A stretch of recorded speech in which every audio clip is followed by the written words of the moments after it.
Chen Family Park. A woman grabbed my hand and shot me a defiant smile. At the same moment she pulled hard, I pulled just as forcefully. We immediately switched positions. I smiled provocatively at her and used her momentum against her. As I fell into the lake, I dragged her in with me. "Help! Someone help! Someone fell into the water! Hurry and save them!" Cries rang out from the people standing on the shore. I rolled my eyes. Who the hell was being so nosy? The woman I was dragging, struggling desperately to swim toward the shore, was soon pulled farther and farther away from it. "Emily, what are you doing? Let me go," Evelyn shouted. I grinned at her and yelled for help with all my might, flailing my hands around wildly. In the chaos, I ended up smacking her right back under the surface of the water. As soon as her head emerged, just starting to speak, my flailing, panicked arms pushed her back down again. This happened several times before someone finally jumped into the lake. When I felt Evelyn's strength starting to fade, I still didn't stop. I felt an intense sense of satisfaction. After being reborn, I was going to make sure I settled every score and paid back every grudge. I still remembered that in my previous life, it was this exact moment in time. The day after Evelyn returned from abroad, she had asked to meet me at this very park. She staged her own accidental fall into the water and dragged me, someone who couldn't swim, in with her. My husband Ryan, whom I had just married a month before, came running. As I desperately reached out to him for help, he rushed straight to Evelyn, embraced her, and pulled her ashore first. I, on the other hand, was left to swallow half a stomach of lake water before being rescued by someone else. Still bent over, coughing and choking on water, I looked up to see Evelyn, dressed in a white dress and now draped in Ryan's army green short-sleeved shirt, standing right in front of me. She raised her hand and slapped me twice across the face. "Emily, if it weren't for Ryan, I'd never let you get away with pushing me into the water so easily." "I didn't push you," I argued. "You fell in and dragged me down with you." "You think everyone's a fool, Emily? There are so many people here. Let's hear what they all have to say." One of the bystanders confirmed. "Yeah, it was the girl in the blue shirt who pushed the girl in white." Those words completely nailed me to the pillar of shame, branded as the one who pushed someone into the lake. I looked at my husband. "Ryan, please, believe me. I didn't push Evelyn." But Ryan didn't believe me at all.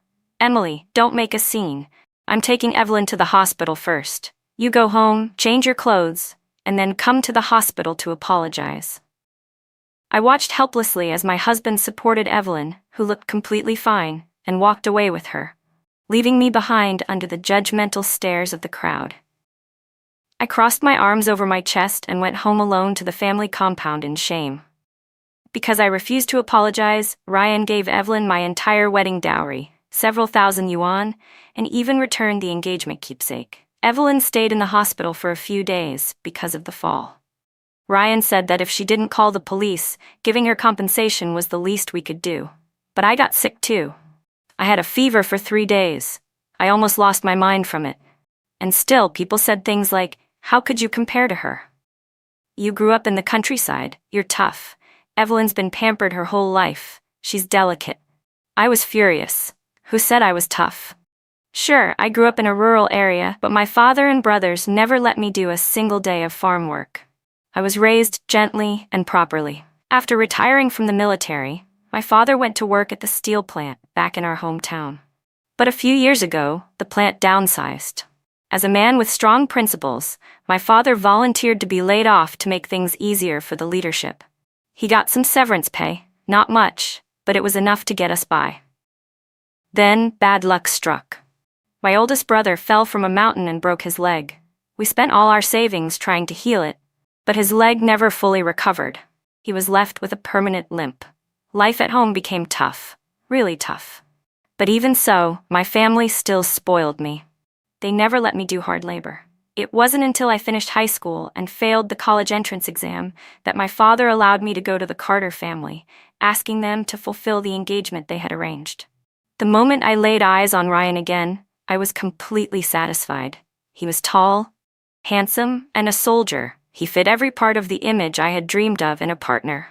Under the guidance of old Mr. Carter, less than a week after arriving at the compound, Ryan and I got our marriage certificate.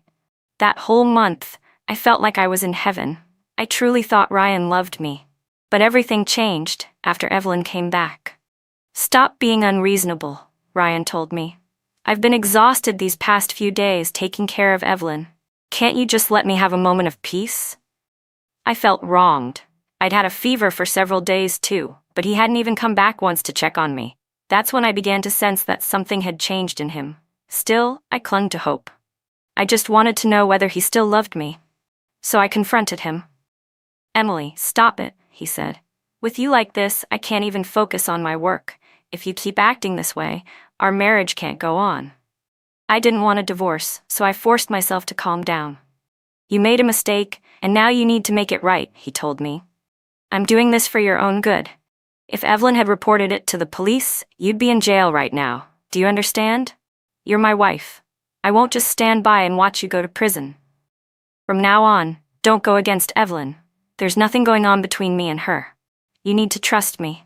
A marriage can only last with mutual trust." She and I grew up together. Her parents died in a car accident a few years ago.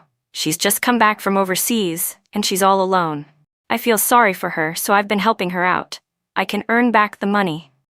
Here, he handed me his bank book and his salary for that month. At the time, I felt maybe I had been a bit unreasonable. After that, he handed over his full salary to me each month, without fail. I thought that meant he loved me. So I gave my all, heart and soul, for the next 20 years.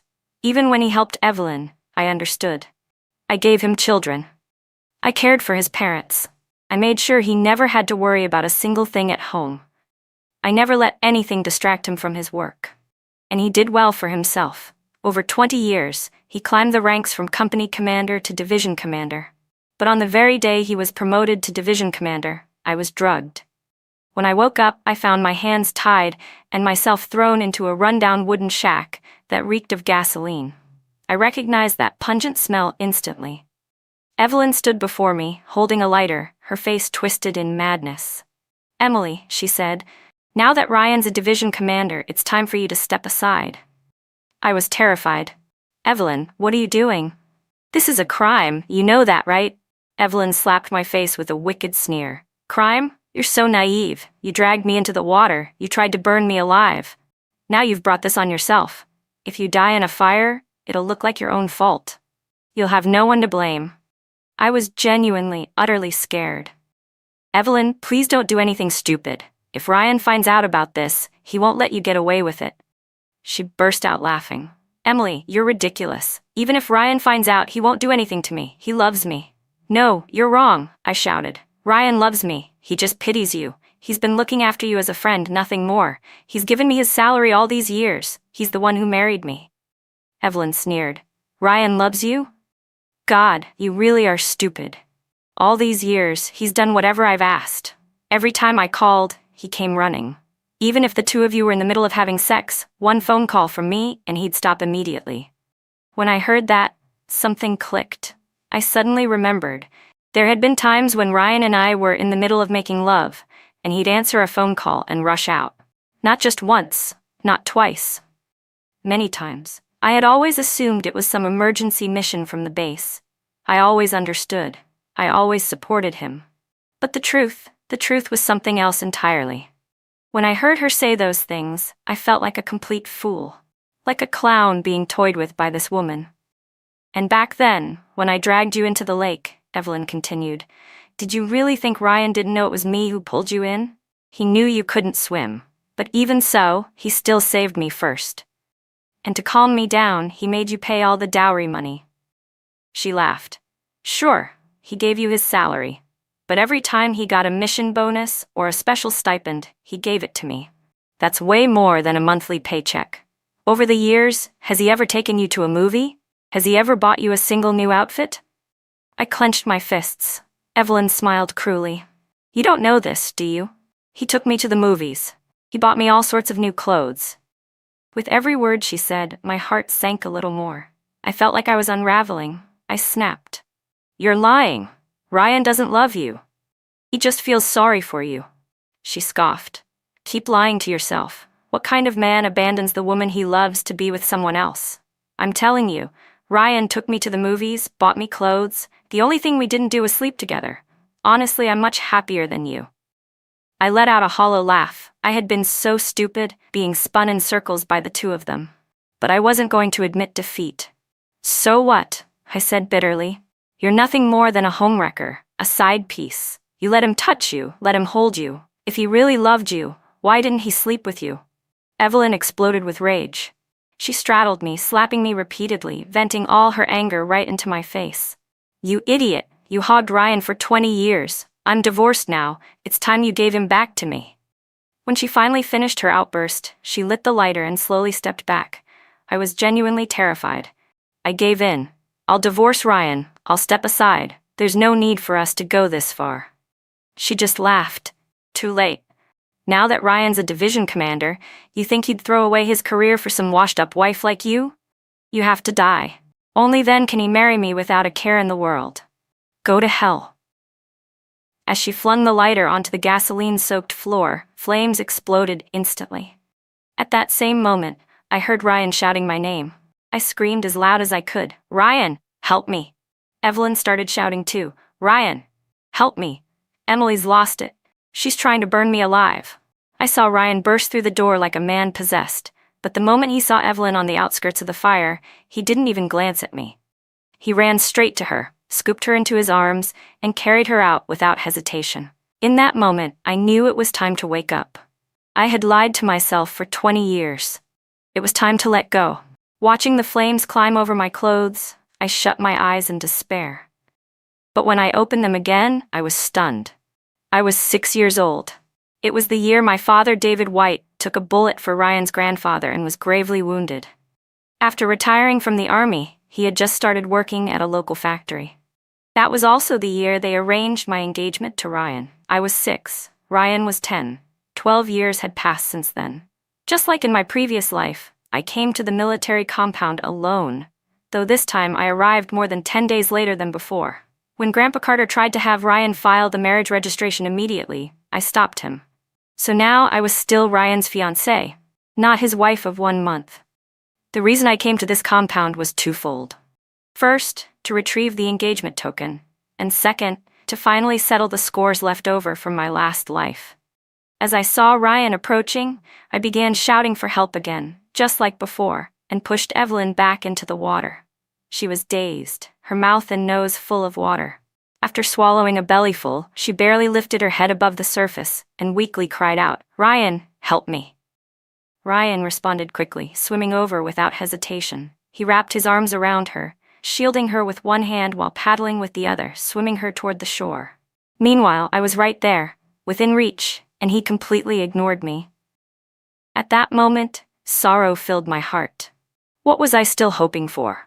Just as I was about to shout according to my plan, someone suddenly grabbed my arm. "Don't worry, comrade. I'll get you out of here." I froze for a second, slightly annoyed, but I quickly came to my senses and used the man's strength to swim toward the shore together. I noticed the man glance at me with a look of certainty before he stopped kicking in the water. The moment he stopped treading, I could feel his hesitation, but he quickly steadied himself and continued swimming with me. He had great stamina. He made it to shore almost at the same time as Ryan. Once on land, the man immediately grabbed the clothes that had been left on the ground and handed them to me to cover up. He turned his eyes away, clearly too embarrassed to look directly at me. I took the clothes from him, wrapped them around myself, shielding both my figure and the unwanted stares from around us. I gave him a small smile. "Thanks." Then I walked over to Evelyn, who was still coughing up water, and without hesitation slapped her hard across the face. "You venomous snake," I said coldly. "You knew damn well I couldn't swim, and you still pushed me into the river." Ryan, who was holding on to Evelyn, was stunned by what I did and immediately flew into a rage. "Emily, what are you?" Before he could finish, I landed a hard slap on his face as well. "Ryan, I'm your fiancé. You let your own fiancé nearly drown while you went to save another woman. What kind of man are you?" Still not satisfied, I raised my hand again and slapped him a second time, so hard it made my palm go numb. Whether he was stunned by the blows or guilty from what I said, Ryan said nothing. He just clenched his fists and lowered his head. Evelyn had just finished coughing up water, and was furious. Emily, you've gone too far. You're the one who kept dragging me under. I nearly drowned. That's why Ryan saved me first. Before she could finish, I slapped her again, clean and sharp. Evelyn, you pushed me into the water. If it weren't for Ryan's sake, I wouldn't let you off so easily. I suggest you watch yourself and act like a decent person. I didn't push you. You jumped in yourself and dragged me with you. You set me up on purpose. Evelyn screamed, "Why would I risk my life just to frame you? You think I'd be willing to drown just for that? You really think everyone here is an idiot?" I turned to the people around us, tears brimming in my eyes but refusing to fall. "Everyone. We both fell into the water just now. Did any of you see what really happened? Please tell us, was it me who pushed her, or was it the other way around?" "I saw it," one onlooker said, pointing at Evelyn. "That woman in the white outfit pushed the woman in blue. Then somehow both of them ended up falling in." "I saw it too. Me too. I saw it happen." I looked at Evelyn's face, shocked, pale, completely unprepared for this, and a faint smile crossed my lips. Poetic justice. Heaven never spares the wicked. Ryan looked stunned, as if he couldn't believe what he was hearing. Maybe he had never imagined that his sweet childhood friend could do something like this. Evelyn saw his shaken expression and immediately burst into tears, her voice soft and pitiful. "Ryan, we grew up together. Don't you know what kind of person I am? Please believe me, it really was Emily who fell in first and dragged me down. In the water, she kept pushing me under. I swallowed so much water. If you hadn't saved me, I might have drowned. Everyone else was far away. Maybe from their angle, they misunderstood and thought I pushed her. Ryan, you have to believe me." She cried like her heart was breaking. I saw a flicker of pity in Ryan's eyes. "Emily," he said, "Evelyn and I grew up together. She's always been kind and gentle. I don't believe she would do something like this on purpose. I'll look into what really happened, but right now we need to head back. Evelyn swallowed water. We need to get her to the hospital first." All it took was a few tears, and Ryan wavered again.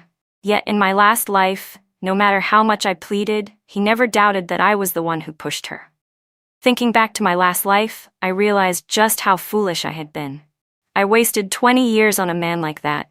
20 years, only to end up dead. It just wasn't worth it.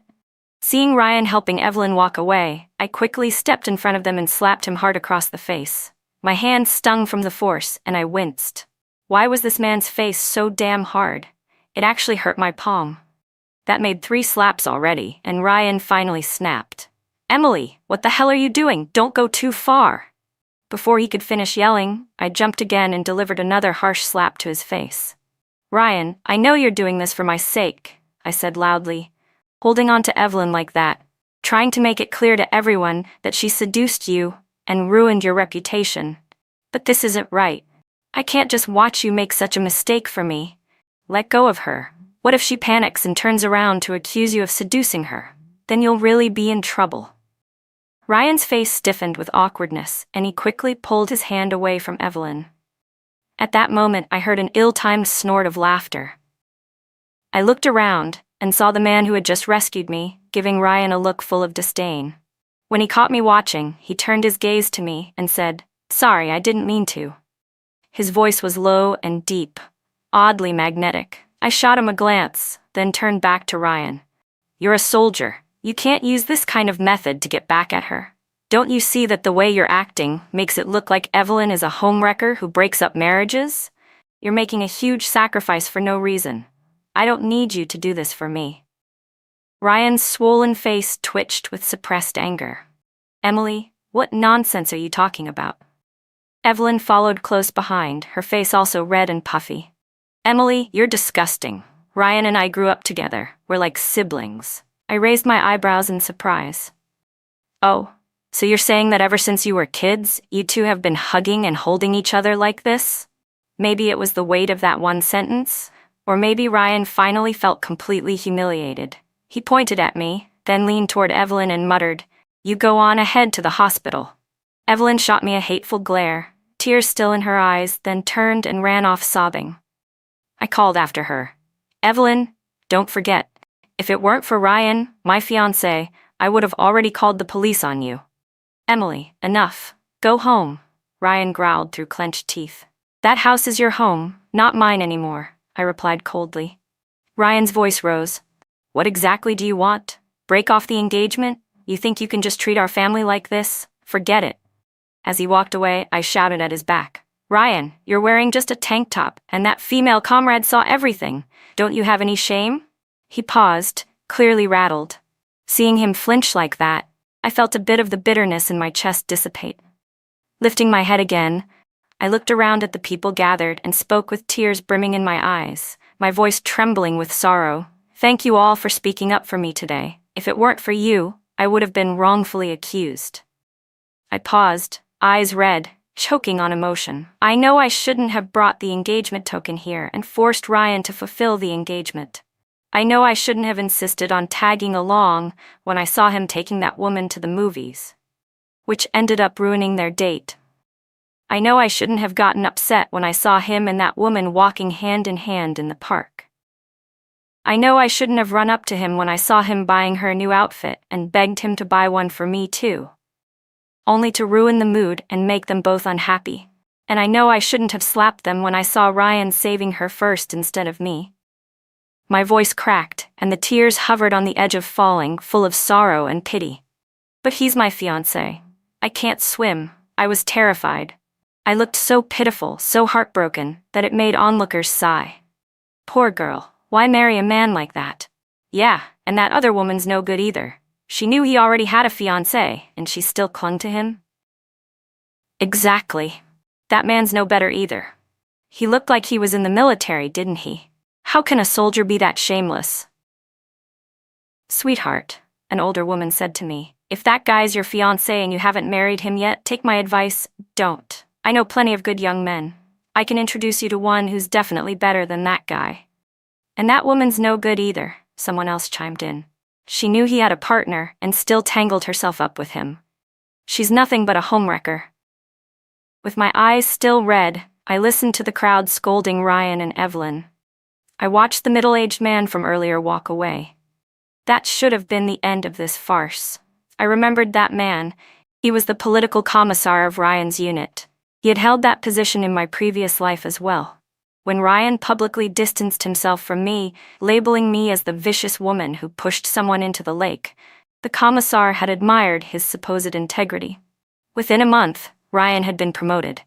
Coupled with his grandfather's connections, that's how he rose through the ranks so fast. But now, after witnessing today's events in this life, I wasn't sure how the commissar would view Ryan anymore. I'm sorry for taking up everyone's time because of my personal issues, I said, bowing slightly. Please, let's disperse. When the crowd finally thinned out, I began walking toward the edge of the park. You just gonna walk off like that? Ryan's your fiancé? Aren't you being a little cold? A voice said behind me. I turned around and saw the man who had saved me earlier. What does that have to do with you? That's not the right attitude, he said. I just pulled you out of the water. Is this how you treat your savior?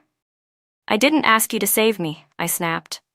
The original plan was to yell and accuse Ryan at the top of my lungs while I was in the water.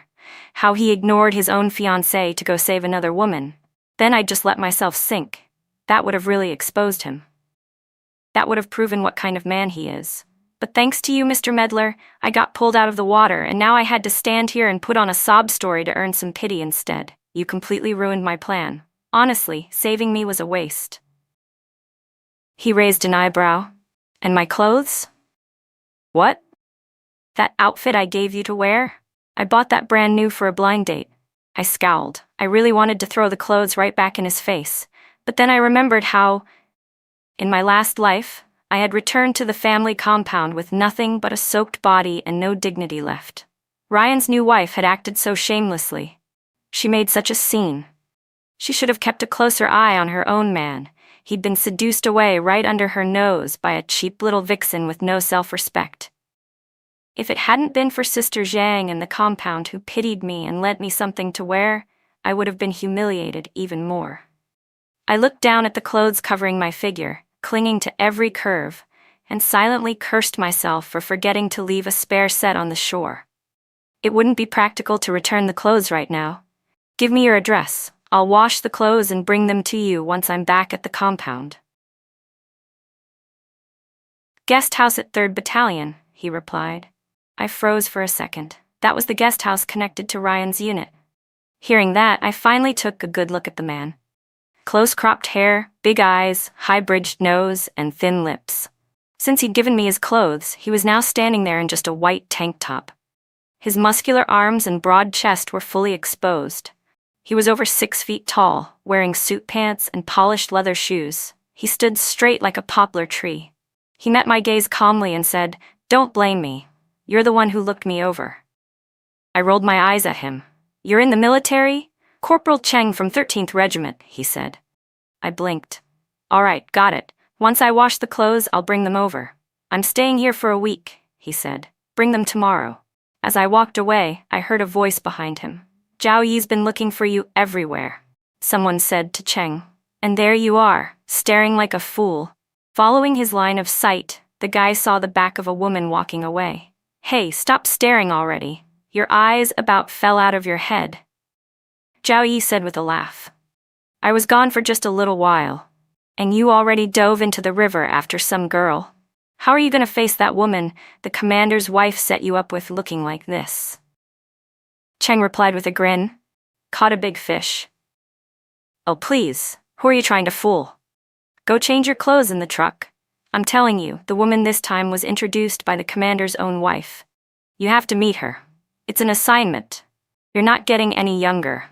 If you don't handle your personal life soon, HQ's going to fix you up themselves. I've got something urgent to deal with." "I'm skipping this one. You go," Cheng said, taking off in long strides before Zhao Yi could grab him. "Hey, you bastard," Zhao Yi slapped his thigh. "She came for you and you dumped me here by myself? Now I've got to go meet 2 women alone. Are you trying to kill me or what?" Meanwhile, I kept my head down and walked toward the bus stop. "Emily, hop in," Cheng's voice came from a car pulling up beside me. "I'm heading back to the guest house. I'll give you a ride." I glanced at my disheveled state and decided not to refuse. Turning down a free ride would just be punishing myself. The car ride was smooth and quiet. Then he asked, "If you hate Ryan so much, why not just call off the engagement?" "You think engagements are child's play? Something you cancel just like that?" I replied. "Wasn't that what you came here for?" I stayed quiet for a moment. "Yeah, that was the original reason I came, to cancel it. But I can't stand the idea of letting those 2 scumbags off so easily." Thinking of everything I suffered in my past life, of how I died, brought a heavy gloom over my heart. For more than 10 years since being reborn, I'd kept telling myself to stay far away from Ryan and live a good life. I'd tried to move on, over and over, but deep down, I still couldn't let it go. That knot in my heart just wouldn't come undone. And if it stayed knotted, I knew I'd never be able to truly move on or live freely. So yes, this revenge had to be served. Ryan and Evelyn, those 2 dogs, had to pay the price. Nothing in the world is truly difficult if you're determined enough. "I'd say you've already pulled off half of your plan today," Cheng said. I hadn't expected him to be so sharp. "Why are you meddling in other people's business?" I muttered. When I returned to the family compound, I went straight to the Carter residence. As soon as I stepped inside, I saw Ryan's mother sitting weakly on the sofa. The moment she saw me, she raised her hand to slap me. I caught her wrist midair. She screamed at me, "You country girl! No manners at all! If it weren't for the old man's insistence, do you think I'd ever accept a daughter-in-law like you? Don't you know your words and actions represent the Carter family? What you did today, how do you think that reflects on us?" Her face was twisted with fury. "Ryan and Evelyn grew up together, and you accuse them of things like that? If you want to be part of this family, you'll write a public apology. Clear their names in the newspaper. Otherwise, get out of the Carter house." I raised an eyebrow. In my last life, when I tried to return home, this same woman said I had disgraced the family and called me vicious, unworthy of being a Carter wife. If I hadn't shamelessly refused to leave, she would have kicked me out the very day Ryan's grandfather got back. So now she wanted to talk about pride and appearances? Fine, I'd wipe the floor with her pride. "Lady," I said coldly, "you sure have a talent for twisting the truth." She stared at me, stunned. "What did you just call me?" "You heard me. Lady," Your son is my fiancé. I fell into the water and he didn't save me. He went straight to Evelyn, who can swim. Right there, in front of everyone. He left me for dead and held on to another woman. You call that loyalty? You call that respecting our engagement? He knew he was engaged. And yet Ryan was hugging and holding Evelyn in front of everyone, making it look like she was the other woman ruining our engagement. How could someone he grew up with, someone supposedly close to him, do something so shameless? If anything, that was a betrayal of friendship. What kind of friend stabs you like that? Your son is disloyal and dishonorable, and you have the nerve to lecture me? I don't want a man like that. Let's just call off this engagement. Return the engagement token from my family, and I'll leave immediately. Ryan's mother was furious, like a lioness gone mad. Emily, after what you said by the lake, now you want to call off the engagement? No way. If we cancel it now, wouldn't that make my son exactly the kind of man you claimed he was? She was desperate to save her son's reputation and get rid of the engagement, but she wanted to pin all the blame on me. The audacity. Lady, I said coldly, you really think you can have it both ways? Dream on. Since you don't want to call off the engagement, I don't have to cancel it either. I had originally planned to quietly cut ties with the Carters, since Evelyn and Ryan were clearly entangled. But now that she refused, I had another idea. In that case, I continued, I think I should go to the police. The Carter family's not easy to deal with, after all. I turned and went upstairs, and just like that, my mood improved. I knew exactly what Ryan's mother cared about most: reputation. There's no way she'd let me call the police.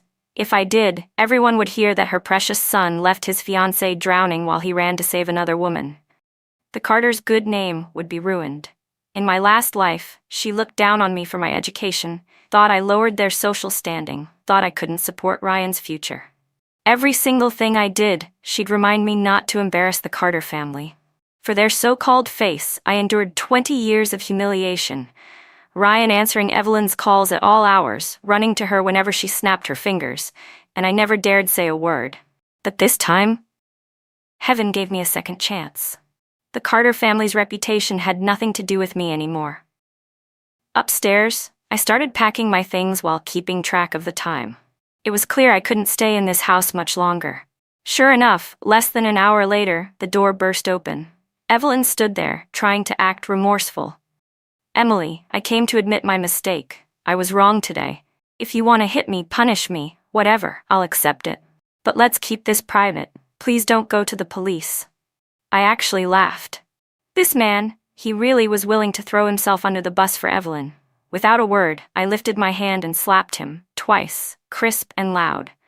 You're the one who said you'd take whatever I dished out, I reminded him. He stood there, red-faced, fists clenched tightly, saying nothing. You've been hit. We've argued, so let's drop the police report, right? He asked softly. I'll file the marriage report tomorrow, I sneered. Did he really think proposing marriage now would fix things? You still think I'd marry you after all this? Emily, this engagement was arranged by our grandfathers. It's not just some joke. I didn't think this through today, I admit it. I'm sorry. I only saved Evelyn first because she seemed to be in more danger. I didn't know she pushed you. I was afraid something would happen and you wouldn't be able to explain yourself. I was honestly surprised by what he said.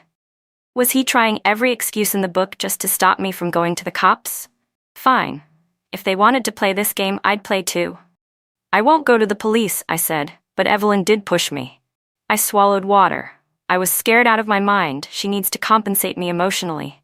It's not much. I'll settle for 5,000 yuan. Now get out. I need to rest. The next day, I rolled up Cheng's now dry clothes carelessly and made my way to the military guest house. I tossed the bundle onto the front counter. These belong to Cheng, I said. Please return them to him. The receptionist quickly nodded. Yes, absolutely. I'll give them to him when he gets back. I noticed the sparkle in the young woman's eyes as she looked at the clothes. Clearly, she had a little crush. That night, I went to a quiet place to call my older brothers, but just as I reached the corner of the park, I saw a man and a woman admiring the moon together. Ryan, 5,000 yuan is too much, Evelyn said, voice trembling. I don't have that kind of money. I swear I didn't push her. it was Emily who fell in by herself. She has witnesses, Ryan replied grimly. If she really reports this, you'll go to jail. I have just over $2,000 in my bank book, Evelyn said quickly. I withdrew it all today. You can take it and then maybe try to scrape together the rest. But I'm innocent, she protested. Ryan's frustration began to bubble over. I know, don't worry. Once my salary and bonus come in, I'll cover the rest. It's all my fault for dragging this out and making things worse. If only my parents were still alive, Evelyn whimpered. Then none of this would have happened. Hearing that only made Ryan more irritated. He didn't know why he was so on edge lately. Maybe it was what happened yesterday at the lake, when Emily slapped him, cursed at him, and walked away without even looking back. Maybe it made him realize he'd gone too far. But then again, maybe he was just used to Evelyn clinging to him like this. Seeing him distracted, Evelyn's voice got even softer. Ryan, what's wrong?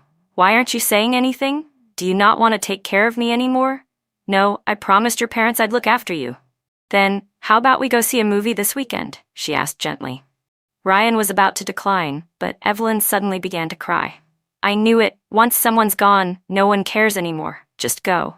Leave me here to be bullied. Let them beat me to death. God, she really could cry on command. How could a woman made of water turn out so venomous? Ryan's expression softened. After all, she had been his childhood playmate. Don't cry, he said gently. You'll puff up your eyes. Fine, I'll take you to a movie this weekend. Evelyn wiped her tears and smiled, then suddenly threw herself into his arms. I knew it.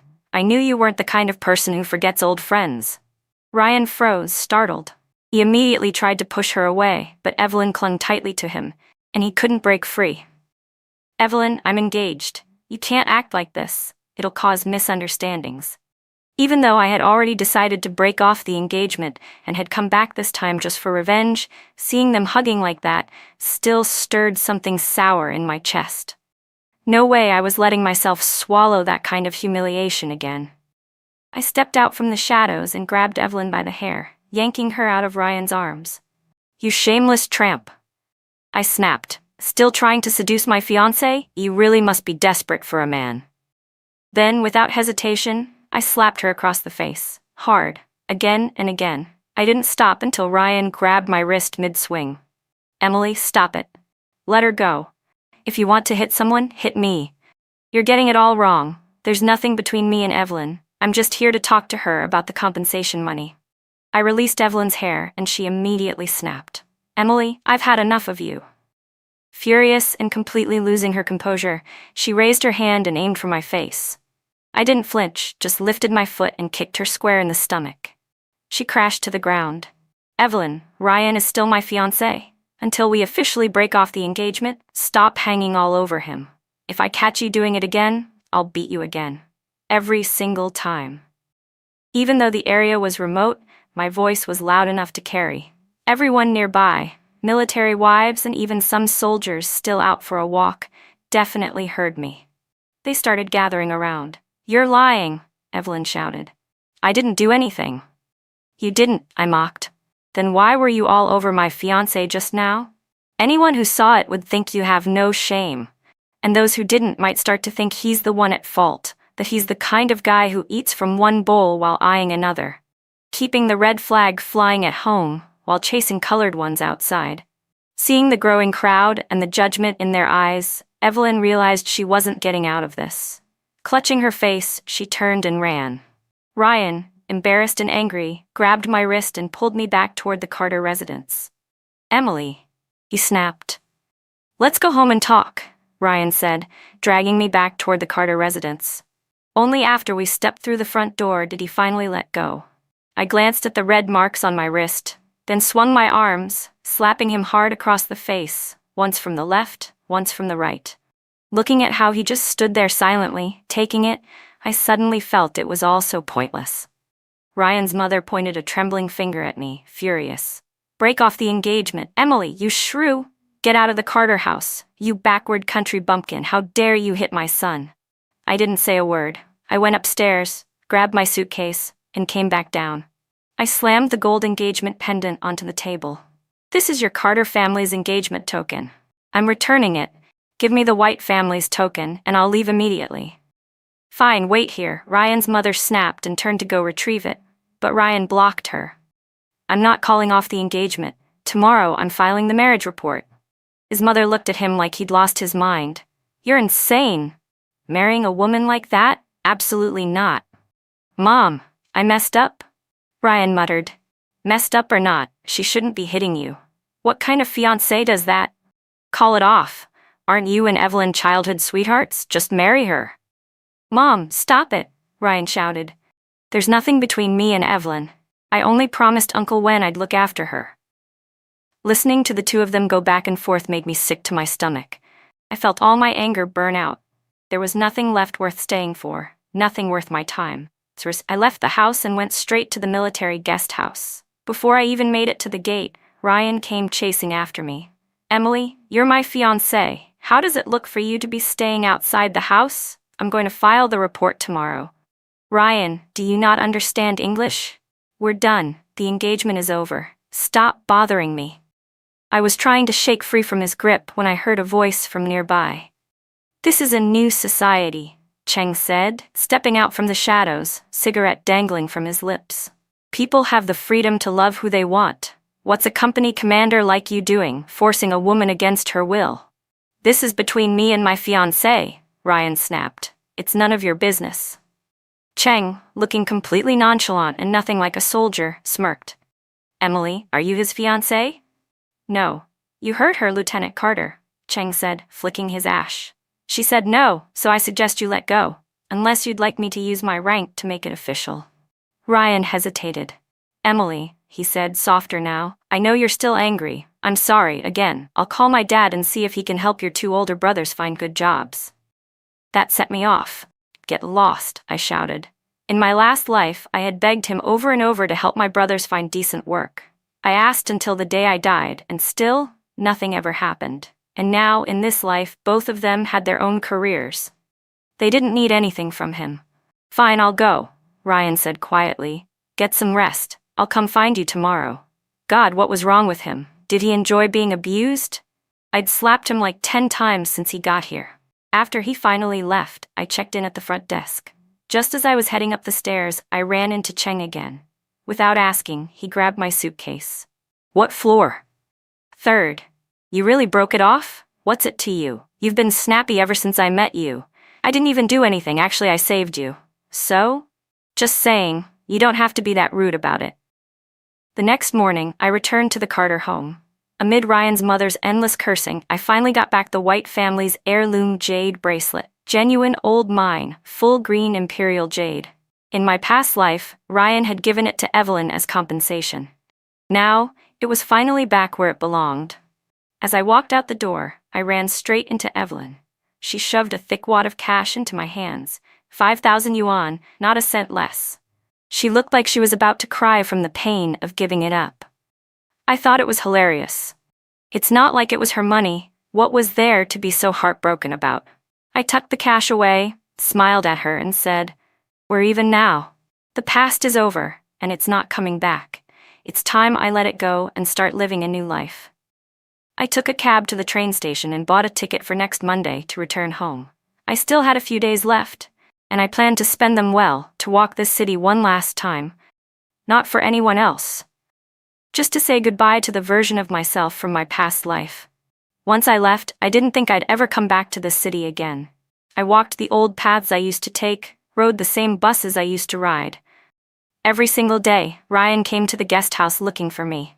I was completely sick of him. What was wrong with this man? Was he seriously ill? The last day before I left happened to be a weekend. Cheng invited me to a movie at the military cinema. In my last life, I'd never gone there even once, so I agreed. But of course, just my luck, on the way there, we ran into Ryan and Evelyn. They were walking shoulder to shoulder, just a few steps ahead of Cheng and me. Ryan, Evelyn whined, Emily's greedy and mean. She fell into the water herself and still blamed me. She even hit us. She's just a crazy shrew.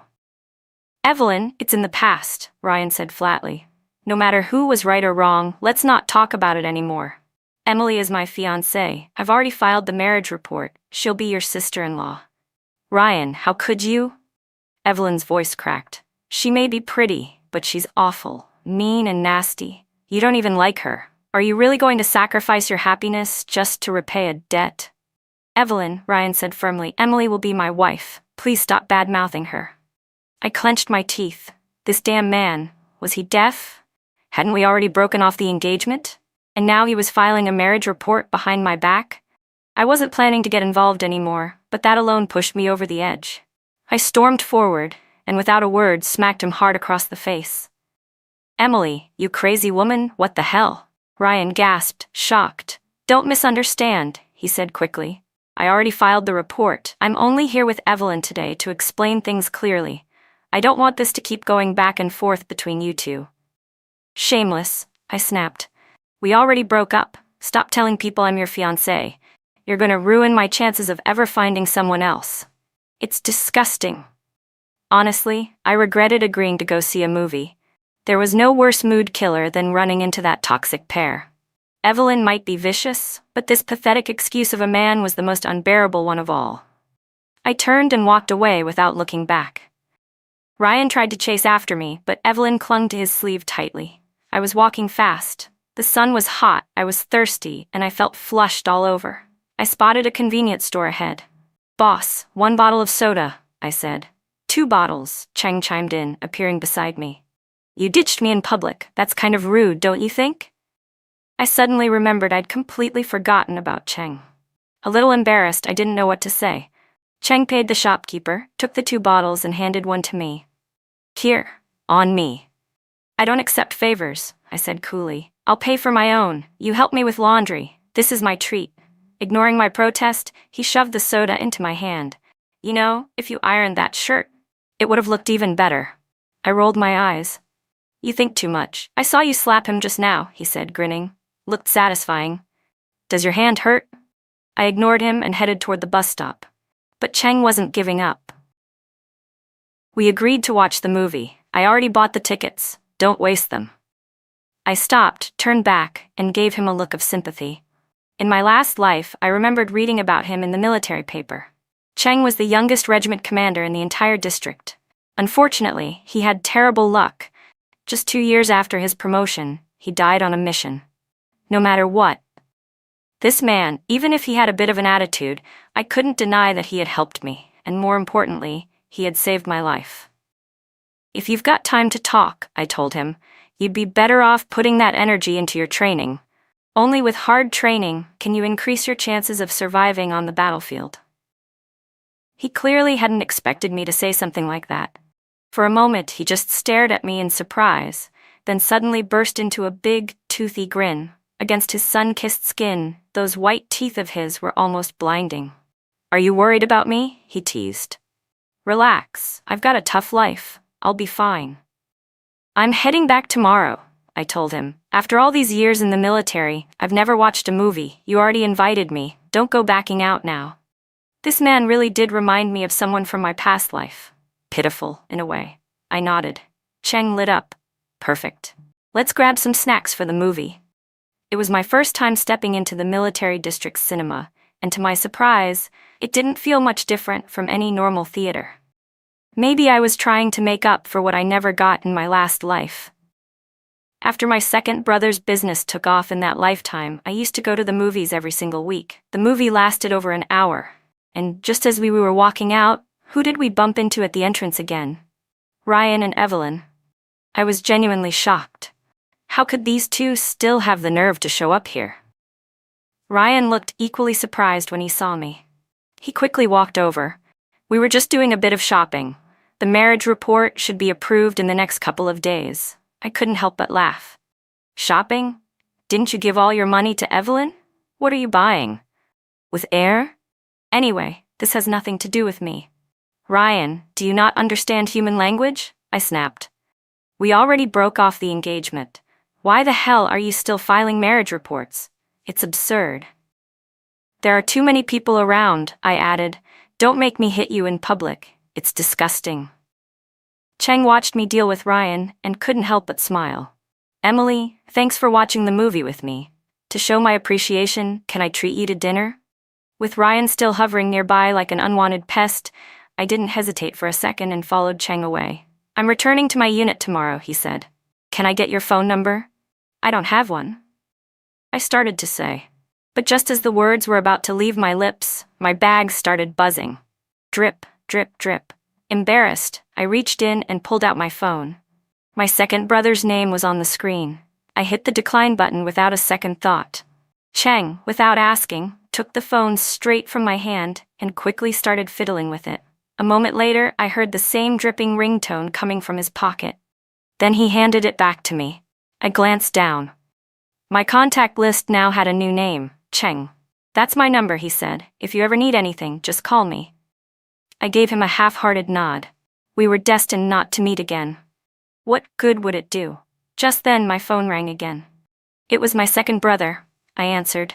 Hey sis, when are you coming home? Your admission letter came nearly a month ago. It's from Yanda. Dad says we're throwing a huge celebration. You better get back quick. We can't throw the party without the guest of honor. My train's tomorrow, I told him. Great, I'll pick you up at the station, he said excitedly. I just closed a major business deal and even met a girl I like. I need you back here to help me size her up. After I hung up, I couldn't help but smile from the bottom of my heart. In my past life, my second brother had still been single at this point, too poor to marry. Even after the economy started booming, he'd remained stuck in a dead-end life as a farmer. But in this life, because I knew what was coming, I'd guided him early on to start his own business. And now, he was already a successful entrepreneur. After lunch, Cheng and I said goodbye. I'm leaving tonight, he told me. Can't see you off tomorrow. I've got legs, I replied. I'll manage. The next day, I hauled my suitcase and returned to my hometown. I attended my own celebratory banquet for getting into college. I met the girl my second brother liked. Even my eldest brother called from the army, apologizing profusely that he couldn't be there in person. And just like that, I finally let go of everything I'd been holding on to. I felt like this life was absolutely perfect. I turned down my second brother's offer to take me to campus and went to Yanda University alone. I thought this was the real start of my life. What I didn't expect was that Ryan would turn out to be my military training instructor. The first day after training ended, as I was heading back to my dorm, Ryan stopped me. Emily, I didn't expect to run into you here. I felt an immediate wave of disgust. Captain Ryan, do you have some kind of problem? We've been training all day. I'm exhausted. Are you trying to keep me from resting? Want me to collapse right here? No, I'm really happy to see you, he said quickly. Go rest. I rolled my eyes. Just my luck, of all people to run into. It was like stepping in dog crap and not being able to scrape it off. I silently wished that damn man would vanish from my life. And maybe the heavens really did hear me. Because the next day, my military training instructor was changed to Cheng. Except Cheng acted like he didn't even know me. On day one, he already had me standing in military posture for hours. By the end of the day, I was exhausted beyond words. After dinner, I dragged my sore body back to the dorm. Coach Cheng is actually amazing, one of my roommates gushed. I thought he was one of those cold-faced drill sergeants, but turns out he's a total softie. He didn't want us overexerted, so he even paid to have hot water delivered to our whole dorm. Oh my God, I need to write a novel, another one giggled. Cold army officer falls for me. When I'm done, I'll let you all read it. Hey, why didn't Coach make me stand posture today? A girl chimed in. I wish he'd come guide me personally. Emily, when Coach was correcting your stance today hand in hand, what did that feel like? Looking at their excited faces crowding around me, I rolled my eyes. What did it feel like? Like dying from fatigue. Everyone sighed in disappointment. Hopeless case, one muttered. Listening to their chatter, I couldn't help but feel a twinge of nostalgia. Youth really was something beautiful. I went to bed early, trying to shake the soreness from my body. Then my phone buzzed. The screen lit up with Cheng's name. I opened the message. Emily? Soaking your feet in hot water will help with fatigue. Rest early. Tomorrow will be tougher. I was annoyed. If he didn't single me out for training every day, would I even be this exhausted? Just like that, a month passed. Every single day, Cheng pushed me to my limits, and every night he texted me, telling me to rest. I was so annoyed I didn't respond to a single one. When training finally ended, the instructors had to return to their units. All the girls in my dorm surrounded Cheng. Coach Cheng, I'll write you a letter. Promise you'll write back? Cheng kept a straight face. Our training schedule is full. We don't have time to write. Then what's your phone number? I'll call you. Our numbers are classified, he said, not missing a beat. Watching Cheng stonewall them with a totally straight face was honestly kind of hilarious. Training was over. I was finally free from this man's clutches. Feeling cheerful, I left the field, only to run into Ryan again at the gate. Ugh. Gross, I muttered. Emily, can we talk? He asked. I'm busy. I tried to walk past, but he stepped in my way. I don't know why you're so cold to me, he said. We were engaged. Even if we didn't get married, we shouldn't be treating each other like enemies. I've spent these past weeks thinking. I've also asked around about what happened between us. I realized I was wrong. After our engagement, I didn't keep my distance from other women. If that's why you called it off, I accept that. Even if we're not a couple, we can still be friends. Your father saved my grandfather's life. My family still owes yours. I'll treat you like a little sister. If you ever need help, I'll be there. I sneered. And what about when you're married? What if your wife doesn't like you helping me? She won't mind, he said quickly. I'll marry someone understanding and reasonable. Hearing that made me restless.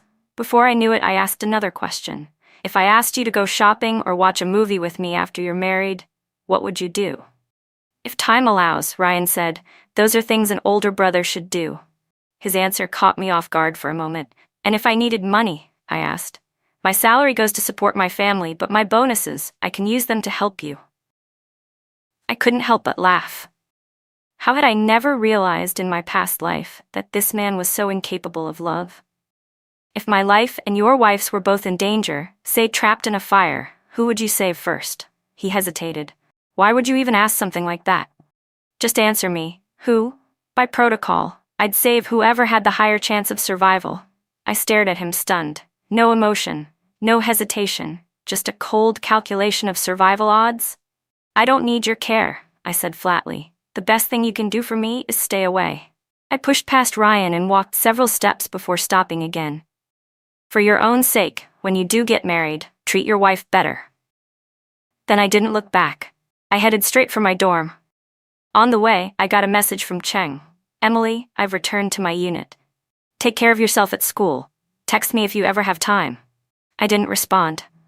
After the way he'd worked me to the bone for a whole month, the last thing I wanted was another message from him.